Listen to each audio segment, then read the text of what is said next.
Kalau ada dosa di sebuah tempat, jangan diam. Karena ketika Allah murka, Allah menurunkan azab. Azab itu akan menimpa semua yang ada. Jadi kita sebetulnya tidak benci kepada orang yang berbuat dosa, tapi kita ingin supaya jangan sampai Allah murka. Ar-Rahman 'allamal Qur'an khalaqal insan 'allamahul bayan.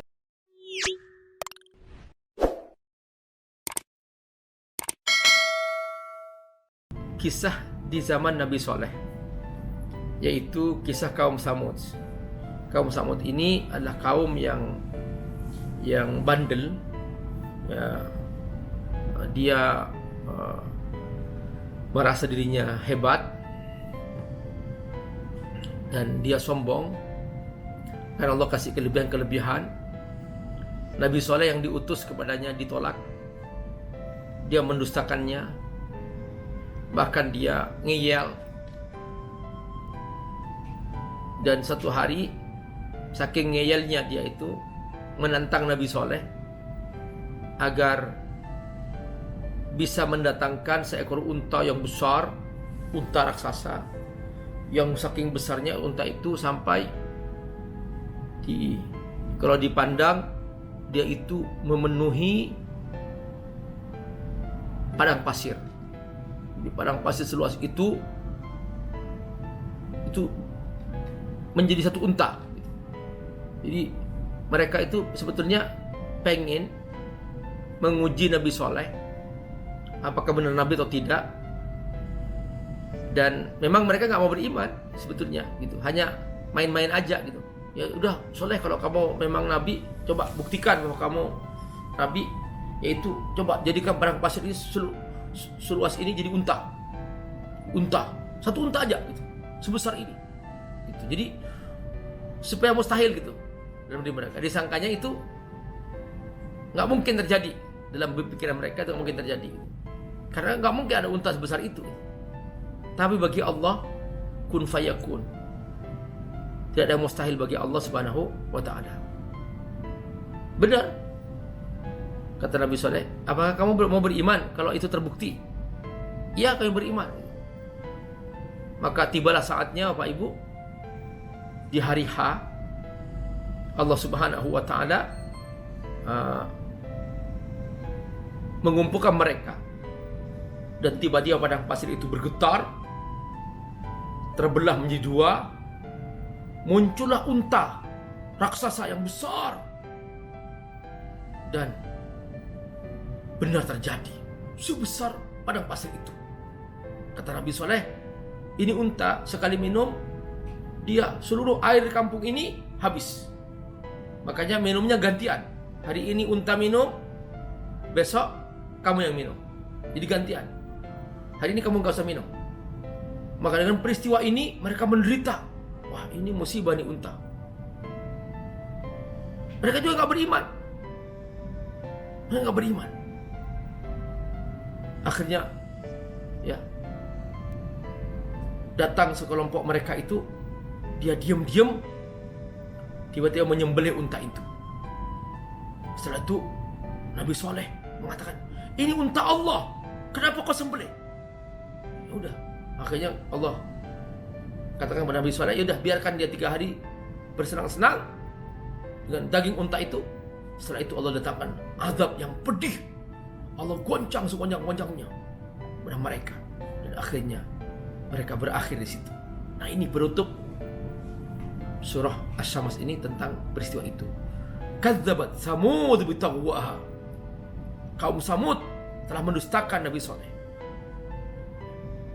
Rasulullah salihah, bitaghwaha, yaitu dengan berbuat penyimpangan.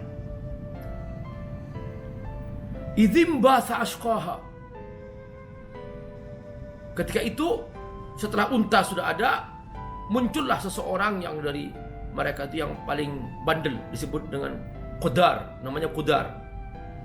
Dia istilahnya ya kelompok pembangkangnya lah. Dia imba'asa, maksudnya bersegera. Ashqaha, dia adalah termasuk orang yang paling bejat.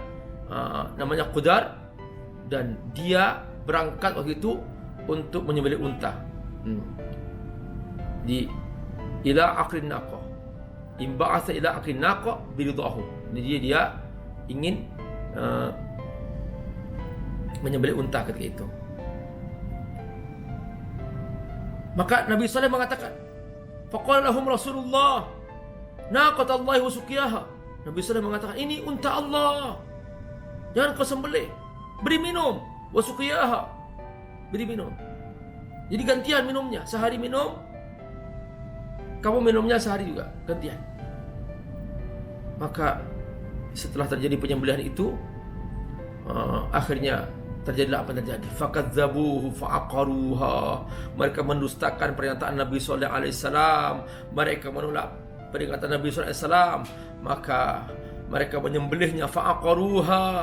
Nah, supaya mereka minum seperti biasa, karena dianggap datangnya unta ini jadi penderitaan bagi mereka. Mereka nggak minum sehari kan kerepotan gitu.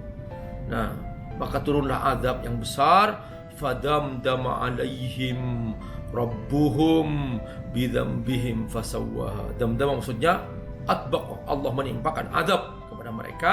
Atbaqa alaihim rabbuhum azab bidzambihim, karena dosa mereka. Fasawwaha ay ad-damdama alaihim ammahum, artinya hukuman itu, azab Allah itu menimpa semuanya. Makanya Pak Ibrahimullah, kalau ada dosa di sebuah tempat jangan diam, karena ketika Allah murka, Allah menurunkan azab, azab itu akan menimpa semua yang ada. Jadi kita sebetulnya tidak benci kepada orang yang berbuat dosa, tapi kita ingin supaya jangan sampai Allah murka. Ya, kepada orangnya kita nggak benci, tapi kepada dosanya kita benci gitu loh, kita nggak suka gitu loh. Jadi kepada orangnya kita nggak benci, enggak, tapi kekafirannya itu yang Allah yang kita nggak suka, karena Allah juga nggak suka. Sebab itu memanggil azab gitu, supaya kita nggak kena azab. Jadi kalau teman-teman ya pemirsa rahimakumullah, kita harus paham bahwa kalau ada sekelompok ulama bergerak untuk mencegah dosa di sebuah tempat, mencegah mabuk-mabukan, maksiat gitu misalnya, sebetulnya bukan apa-apa. Itu dalam rangka supaya jangan sampai memanggil murkanya Allah Subhanahu wa taala. Sebab kalau Allah murka, nggak ada yang bisa menghalanginya. Jadi kita harus bersungguh-sungguh untuk juga saling menjaga di antara kita. Di sini katakan fadamdama alaihim rabbuhum bidzambihim fasawwaha. Fasawwaha maksudnya apa? Ammahum biha. Jadi azab itu kalau sudah menimpa semuanya, seperti banjir di Jakarta misalnya, itu kan bisa mengena semuanya. Tempat sholat juga dikena, kemudian juga tempat maksiat juga dikena, sama-sama dikena gitu.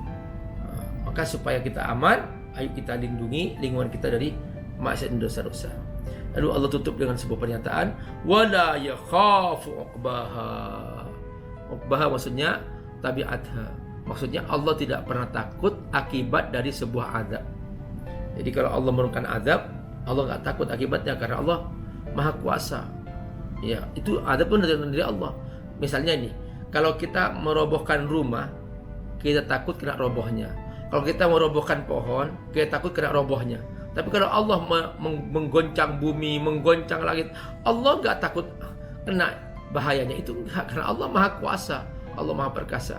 Wala yakhafu uqbaha. Makanya jangan menantang Allah. Jangan melawan Allah. Karena kalau kita menantang Allah, kita akan tahu akibatnya dan kita yang sedih. Ya, akibat dari azab itu. Semoga Allah berkahi. Jazakumullah khairan. Wassalamualaikum warahmatullahi wabarakatuh.